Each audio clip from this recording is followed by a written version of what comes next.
So Noah, what is the future of this fair? First question, very general, right? The future of the show in Miami, Judith? No, in general, shall you have a new vision, or have you designed a new idea for this Art Basel? Look, it's a bit too early to say, right? I just assumed this job 3 weeks ago. Yes. What I can say is that, and we see this on full view here in Miami this week, that, the desire to come to fairs and the quality that galleries can bring from, the early 20th century all the way up to the present is extraordinary. And there's a real hunger and desire to come to fairs and for people to keep engaging with the fair platform. So I think the future is unbelievably exciting for Art Basel. Putting it simply, the first and foremost thing for us is, as a fair platform, is to invest in the fairs themselves before anything else. So, we will in the next months be bringing in show directors here in Miami Beach, also in Basel, Switzerland, as we also have, in the last year, both in Paris with Clement and our colleague Angèle now running our Hong Kong show, to really work with Vincenzo de Bellis, who's overseeing our fair and exhibition platform, to continue to push the envelope of what we can do with our shows and to make them stronger than ever. In addition to that, as CEO, I'll be looking at a whole host of opportunities to further grow Art Basel and extend what we do into the broader art world ecosystem. Yeah, but the market is still good, but the context is very hard now. Economically, strategically, geostrategically. I mean, I've never worked in a market cycle that wasn't challenging in some way, right? But it's more than some ways now. Sure, Judith. But I mean, honestly, there's an extraordinary appetite for culture. We're seeing young collectors, old collectors engaging with art right now. There are wealth patterns that are very favorable to people buying in and supporting art and various markets like ours. And those signs, despite jitters in the broader macroeconomic climate, are still strong. It's going to be a challenging moment, as all moments are, but we're extremely excited and optimistic about things. And obviously, we'll be looking over our shoulders at various indicators in the next months as to how we need to fine-tune our business to ride through any unexpected choppy water.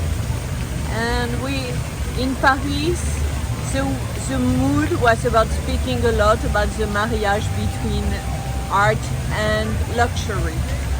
Shall you increase that? I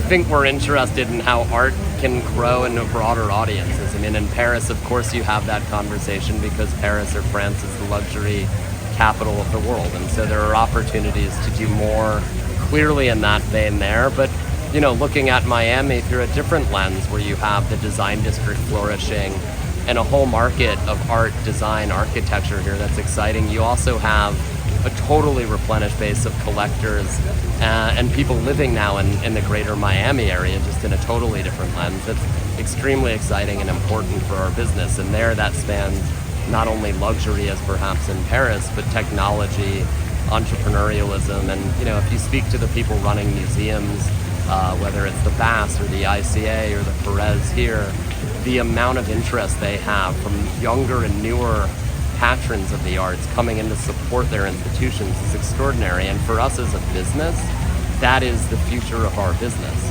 There have been questions for years as to who would assume and take the reins from the next generation of that original old guard of collectors in South Florida. And I think those questions are beginning to be answered as we see so many young people in the halls here, as well as serious people from throughout the Americas and also internationally engaging with the show here and buying art and supporting the galleries in the halls. And looking back at the 20 years of the fair, what's your feeling about all what happened about this fair? I mean, Art Basel Miami in its earliest iteration was like this impossible idea. I mean, how to take a proud Swiss business and relocate it to Miami was insane at the beginning. I mean, it was a real risk, right? There were much more obvious places, whether it was New York or Chicago, where there was a great fair, or even Los Angeles. But Lorenzo, Rudolph, and Sam, who were really the earliest instigators, found a community of collectors that wanted this business to be here and wanted Art Basel in Miami, saw the extraordinary opportunity to create links not only with the American market, but the Latin American market. And 20 years on, you know, that vision has become an extraordinarily flourishing reality. And as I said a moment ago, I mean, even just 3 years ago when I was last with Basel here in Miami in 2019 for the last full-blown Art Basel show in Miami, the local ecosystem here has changed night and day. Like what? The amount of new investors, new tech people, founders of business, entrepreneurs, and people near and far that relocated to South Florida during COVID is transformational. And they're staying. And so it's created a totally different dynamic locally. The restaurants are thriving, there's new hotels, there's more, you know, in the lifestyle space as well. Like it's a thriving city that's really stepped up its game. And so it gives us the greatest hope as we also now fully enter, you know, a completely state-of-the-art facility in the MDCC to have an extraordinary future. And the last question is about Asia. So I saw that Adeline Hoy has a new job, a new function. Yeah. So well, Adeline remains with Art Basel, and she's a dear, long-standing colleague. But we've promoted Angel, who had worked with us for many years, to be the director of our Hong Kong show. And so Angel, who's based in Hong Kong and has worked with us for a while, is going to be running the day-to-day of the Hong Kong fair. And Adeline is going to take on a broader role as we engage collecting communities throughout Asia as Director Asia. But does it mean you are looking for a new location for a fair in Asia?